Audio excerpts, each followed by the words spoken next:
Hello everyone, hope you all are absolutely fine. Now come to the point. Today we will discuss shielding effect. As you are observing here, the topic is shielding effect. बहुत बार आपने मुझसे पूछा कि shielding effect क्या है, इसका क्या effect हो रहा है, और इसीलिए मैंने आपके लिए एक छोटा सा आपको हेल्प करने के लिए ये वीडियो बनाया है.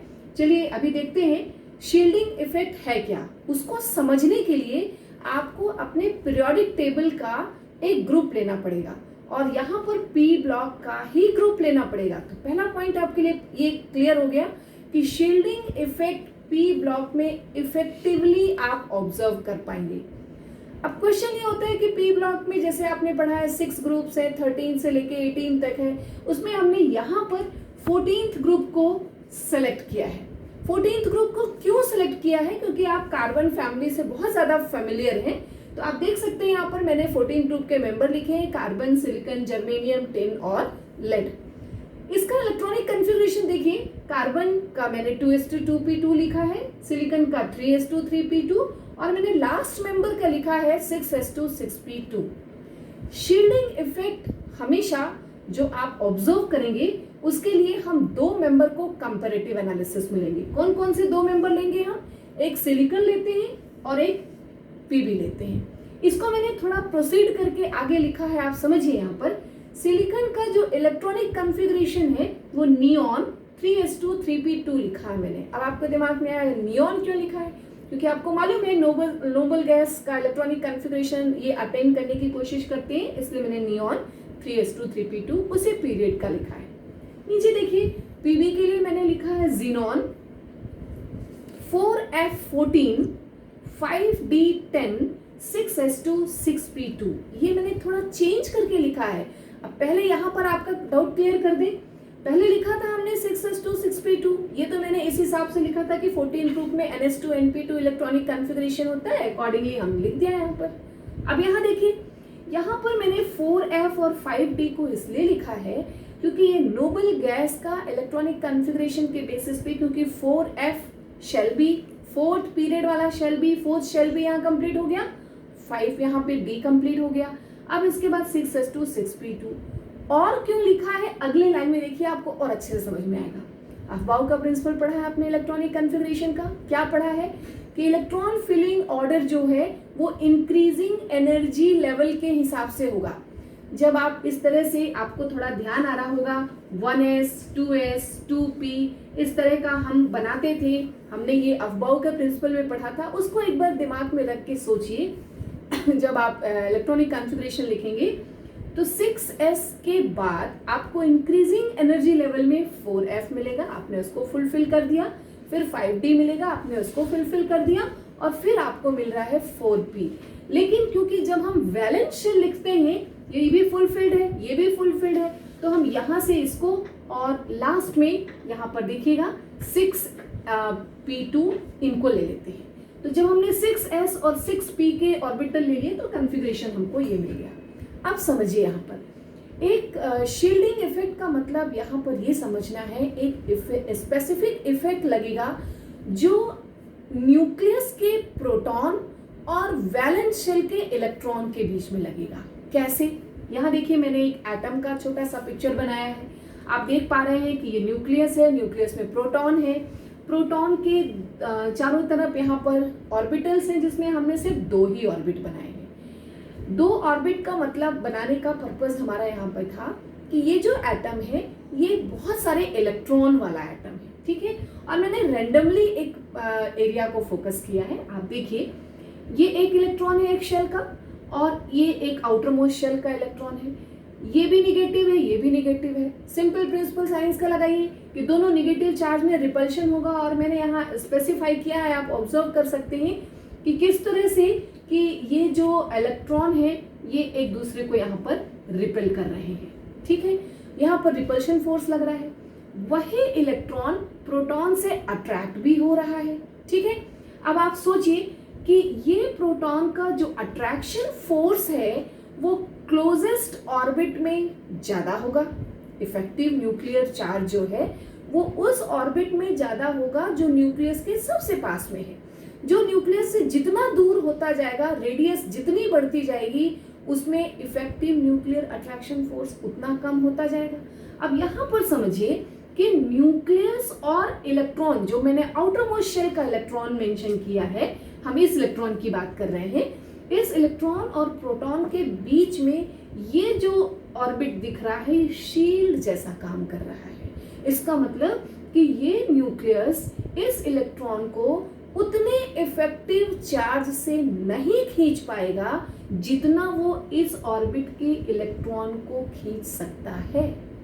इसलिए यहाँ जो न्यूक्लियस का प्रोटॉन है और जो वैलेंस शेल का इलेक्ट्रॉन है, इनके बीच में ये शील्ड का काम कर रहा है।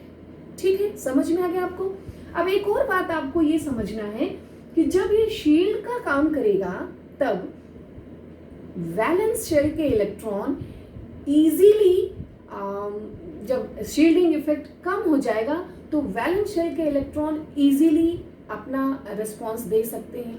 लेकिन जब शील्डिंग इफेक्ट बहुत ज़्यादा होगा तो ये इलेक्ट्रॉन न्यूक्लियस के अट्रैक्शन फोर्स से बने होंगे, तो उतना फ्रीली अपना रिस्पॉन्स नहीं दे पाएंगे। ठीक है, अब आपके दिमाग में शील्डिंग इफेक्ट का कॉन्सेप्ट क्लियर हुआ कि वैलेंस शेल के इलेक्ट्रॉन और न्यूक्लियस के बीच में जो भी ऑर्बिट आ रहे हैं, वो ऑर्बिट उन दोनों के बीच में शील्ड का काम कर रहे हैं। इसी को हम शील्डिंग इफेक्ट के फॉर्म में समझेंगे। अब एक और बात समझिए, यहाँ जो ऑर्बिटल्स आ रहे हैं, s orbital, p orbital, d orbital और f ऑर्बिटल आ रहे हैं। ठीक है, अलग अलग शेल में अलग अलग ऑर्बिटल्स होते हैं, इसका कॉन्सेप्ट आपके पास है।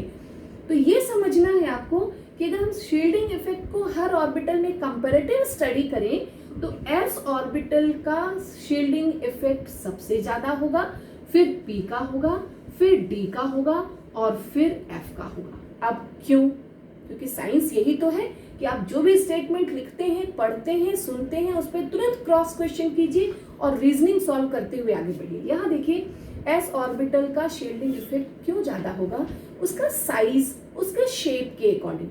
s ऑर्बिटल आपको मालूम है स्फेरिकल होता है और s ऑर्बिटल न्यूक्लियस के चारों तरफ क्लोज होगा, चारों तरफ से। p ऑर्बिटल आपने पढ़ा है डम्बल शेप है, इसी तरह से d, f, इनका साइज बड़ा होता जाता है और साइज बड़ा होने से जो शील्डिंग इफेक्ट है उतना पुअर होता चला जाता है। ठीक है, तो सबसे ज्यादा शील्डिंग इफेक्ट कहाँ पर हुआ ये आपको समझ में आ गया? ये इनके साइज पे डिपेंड करता है। ठीक, अब यहाँ पर देखिए, मैंने दो मेंबर जो लिखे हैं सिलिकॉन और लेड के लिए, ये बिल्कुल क्लियर समझ में आएगा आपको कि जो सिलिकॉन का ऑक्सीडेशन स्टेज है वो +4 है। जैसे मान लीजिए आपको हैलाइड लिखना है तो आप क्या लिखेंगे? सिलिकॉन का हैलाइड SiCl4। और ज्यादा इजी एग्जांपल आपको देखना है तो उसके ऊपर का मेंबर ले लीजिए आप, कार्बन, उसका हैलाइड लिखिए तो आप क्या लिखेंगे? CCl4। Very simple. लेकिन अगर आपको Pb का हैलाइड लिखने को बोल दिया जाए तो Pb का हैलाइड आप PbCl2 भी लिख सकते हैं और PbCl4 भी लिख सकते हैं। अब यहाँ पर ऑटोमेटिक एक क्वेश्चन रेज हो गया कि ऐसा क्यों हुआ? इसलिए क्योंकि Pb यहाँ पर +2 ऑक्सीडेशन स्टेज में भी एग्जिस्ट करता है और +4 ऑक्सीडेशन स्टेज में भी एग्जिस्ट करता है। इन दोनों को अगर आप कंपेयर करें तो Pb अपने +2 ऑक्सीडेशन स्टेज में ज्यादा स्टेबल है। क्यों? यहाँ समझिए, ये 6s का इलेक्ट्रॉन यहाँ पर इनर्टनेस शो करता है। इनर्टनेस कहने का क्या मतलब है? थोड़ा सा हम पिछले कॉन्सेप्ट में जा रहे हैं, एक बार आपको हाइब्रिडाइजेशन रिकॉल करा रहे हैं। कार्बन का जब आप हाइब्रिडाइजेशन पढ़ते हैं तो आपने पढ़ा है कि 2s2 है, जब ये एक्साइटेड स्टेज में जाएगा तो 2s का इलेक्ट्रॉन जंप करके कहाँ जाएगा? 2pz में जाएगा। लेकिन अगर 6s के इलेक्ट्रॉन को 6pz में जाना है तो आप देख सकते हैं यहाँ पर इसका जो शील्डिंग इफेक्ट है वो पुअर है।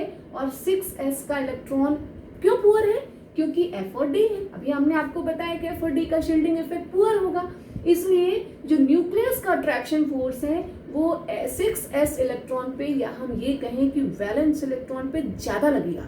मतलब वो 6s का इलेक्ट्रॉन न्यूक्लियस की तरफ खींचेगा और जब न्यूक्लियस की तरफ खींचेगा तो ये इजीली एक्साइटेड स्टेज गेन नहीं कर पाएगा।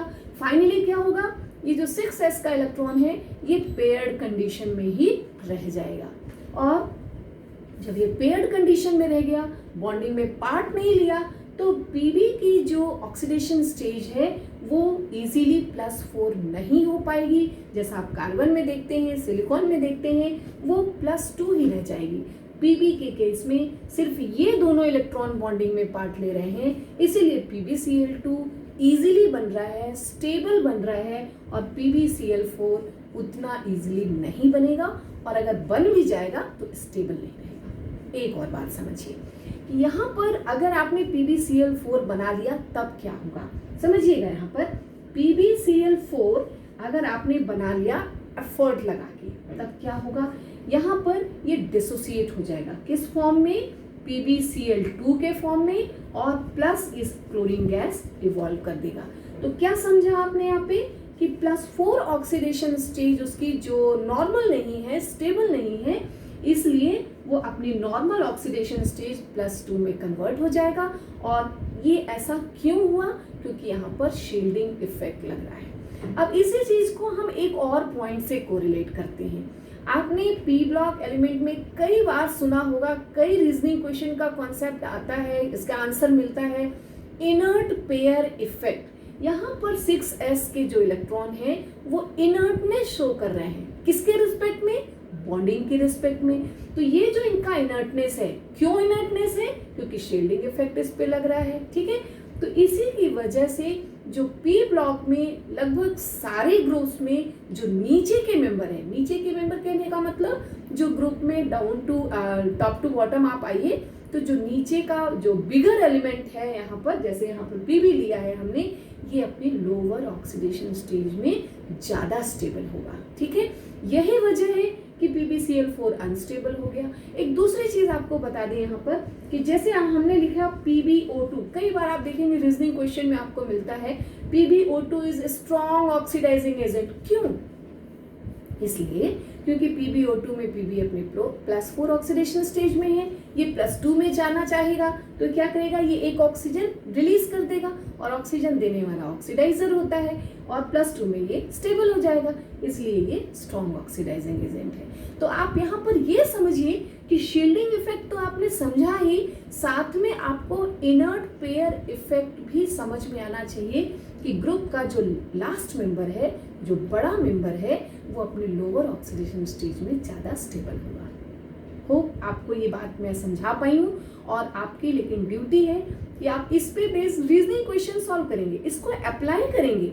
जब तक आप इसका एप्लीकेशन नहीं समझेंगे तब तक आप उतना कॉन्फिडेंट नहीं होंगे, ठीक है।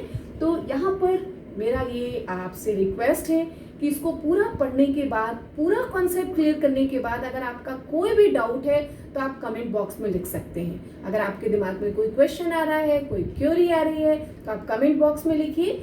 होपफुली मैं आपको जल्दी से जल्दी नेक्स्ट वीडियो में वो आपका जो डाउट है वो क्लियर कर देंगे। एज एक और बात आपको कहना चाहूँगी, क्योंकि अभी हम ऑनलाइन टीचिंग प्रोसेस से चल रहे हैं, अभी आपके स्कूल का क्या होना है कुछ भी सर्टेन नहीं है, तो इसलिए इस जो ऑनलाइन वे हमने यूज़ किया है, जो हम अडॉप्ट कर रहे हैं, उसको मैक्सिमम यूज़ कीजिए। जो भी आपकी क्यूरीज हैं, डाउट्स हैं, उसको आप कमेंट बॉक्स में डालिए। I will go through, I will try to solve your problem. Okay, so hopefully you all are happy and satisfied with this concept. So thank you, best of luck.